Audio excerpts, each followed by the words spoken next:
अर्जुन का सारा ध्यान ड्राइविंग पर था। उसकी पत्नी शिखा कार में ड्राइविंग सीट के बगल में बैठी हुई एक मैगजीन पढ़ रही थी। शिखा ने मैगजीन रखकर अर्जुन की ओर देखकर कहा, और कितनी दूर रह गया है तुम्हारा गांव अर्जुन?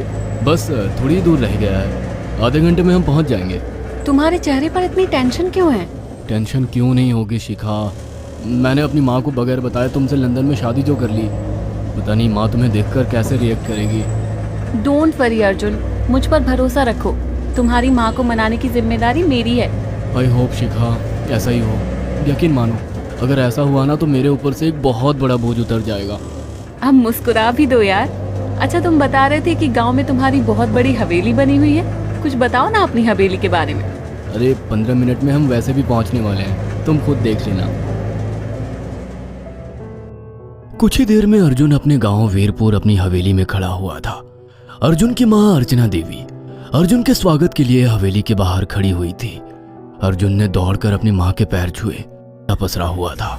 उसे याद था कि उसकी हवेली में बहुत सारे नौकर चाकर हुआ करते थे।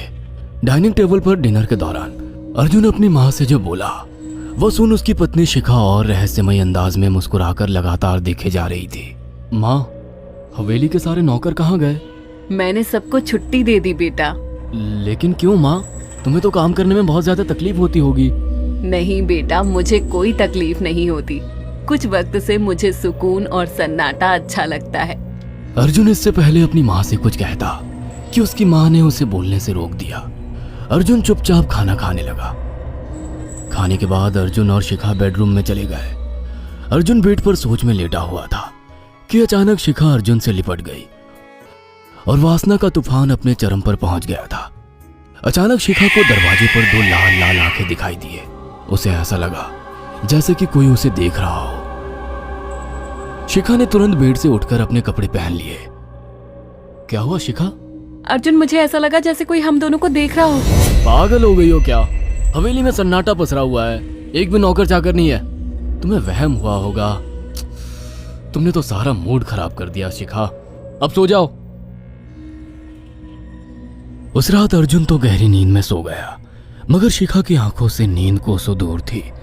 अगली सुबह शिखा जल्दी उठकर किचन की ओर चली गई, मगर उसने देखा कि उसकी सास अर्चना नाश्ता तैयार कर चुकी थी।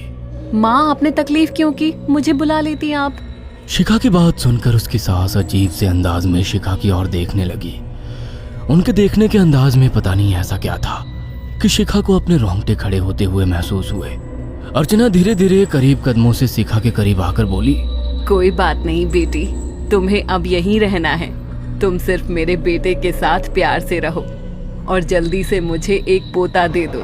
काम की चिंता मत करो, वो सब मैं कर लूंगी। कुछ ही दिनों के बाद अर्चना गर्भवती हो गई। उसे हवेली में रहते हुए 6 महीने से ज्यादा वक्त हो चुका था और इन 6 महीनों में उसने नोट किया कि जब से वो गर्भवती हुई है उसकी सास अचानक से आकर उसके पेट पर हाथ फेरने लगती और अजीब से अंदाज में उसके पेट को घूरने लगती। शिखा ने तंग आकर अर्जुन से कहा, अर्जुन, मुझे तुम्हारी माँ का बिहेवियर बड़ा अजीब लगता है। तुम्हारी माँ जब देखो मेरे पेट पर आकर हाथ फेरती रहती है। अरे माँ को अपने पोते के आने का बेसब्री से इंतजार है शिखा, इसमें अजीब लगने वाली क्या बात है? मैं तुम्हें कैसे समझाऊं? मैंने माँ की आंखों में एक अजीब सी चमक देखी है। कैसी चमक? शिखा के मुंह से अचानक से एक अल्फाज निकल गया, जैसे किसी डायन की आंखों में होती है। शिखा की बात सुनकर अर्जुन का गुस्सा 7वें आसमान पर पहुंच गया। वो गुस्से से चीखते हुए बोला, खबरदार शिखा, आगे एक शब्द मेरी माँ के खिलाफ मत निकालना, नहीं तो मुझसे बुरा कोई नहीं होगा। तुम्हें शर्म आनी चाहिए शिखा। जब से तुम यहाँ पर आई हो तब से मेरी माँ तुम्हारी कितनी चिंता करती है। वह तुम्हें समय से खुद नाश्ता बनाकर देती है, खाना देती है, यहाँ तक कि हवेली की साफ सफाई भी वो अकेली करती है। क्या बोलूं अब तुमसे, शर्म आती है मुझे तुम्हें अपनी पत्नी कहते हुए। इतना कहकर अर्जुन गुस्से से कमरे से निकल गया। शिखा अर्जुन से बहुत कुछ कहना चाहती थी मगर कह नहीं पाई।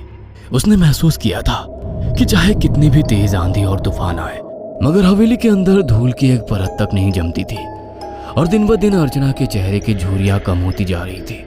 ऐसा लगता था मानो वो जवान हो रही हो। शिखा के अब 9 महीने कंप्लीट हो चुके थे और एक रात अचानक उसे प्रेगनेंसी पेन होने लगे। वो दर्द से तड़पने लगी। ये देखकर अर्जुन घबरा गया। वो दौड़ा दौड़ा माँ को बुलाकर लाया और बोला, माँ हमें तुरंत शिखा को किसी अच्छे हॉस्पिटल में एडमिट कराना होगा। अर्जुन ने देखा कि उसकी माँ ने उसकी बात को सुना ही नहीं। वो तो बस शिखा के गर्भ की ओर आंखें फाड़ फाड़ कर देखी जा रही थी। अर्जुन एक बार चिल्लाकर कहा, माँ, हमें शिखा को इसी वक्त हॉस्पिटल में एडमिट कराना होगा। नहीं, शिखा की डिलीवरी हॉस्पिटल में नहीं, इसी हवेली में होगी। लेकिन इस हवेली में आपके और मेरे अलावा कोई नहीं है। तभी शिखा दर्द से तड़पने लगी। अर्चना ने अपने बेटे को धक्के देकर कमरे से बाहर निकाल दिया और दरवाजा बंद कर लिया। अर्जुन हक्का बक्का रह गया। अर्जुन दौड़ता हुआ गांव की ओर गया।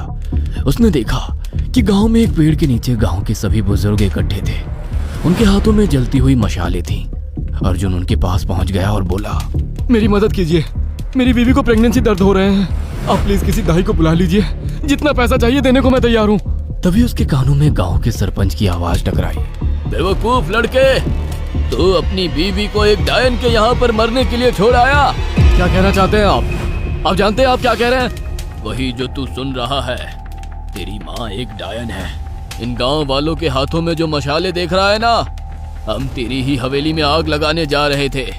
तेरी माँ ने इस गांव में ना जाने कितने नौजवानों को मार कर खाया है। तेरी माँ एक डायन है। लगता है आपका दिमाग खराब हो गया है। आप जानते भी हैं मैं कौन हूँ? हाँ, मैं जानता हूँ। तू ठाकुर धीरेन्द्र प्रताप का बेटा है। तेरे पिता को शक हो गया था कि तेरी माँ एक डायन है, इसीलिए उन्होंने तुझे हमेशा उससे दूर रखा। पहले तेरी माँ ने तेरे पिता को मारा और धीरे धीरे करके वह हवेली के सारे नौकरों को मार कर खा गई और फिर गांव वालों को भी मारने लगी।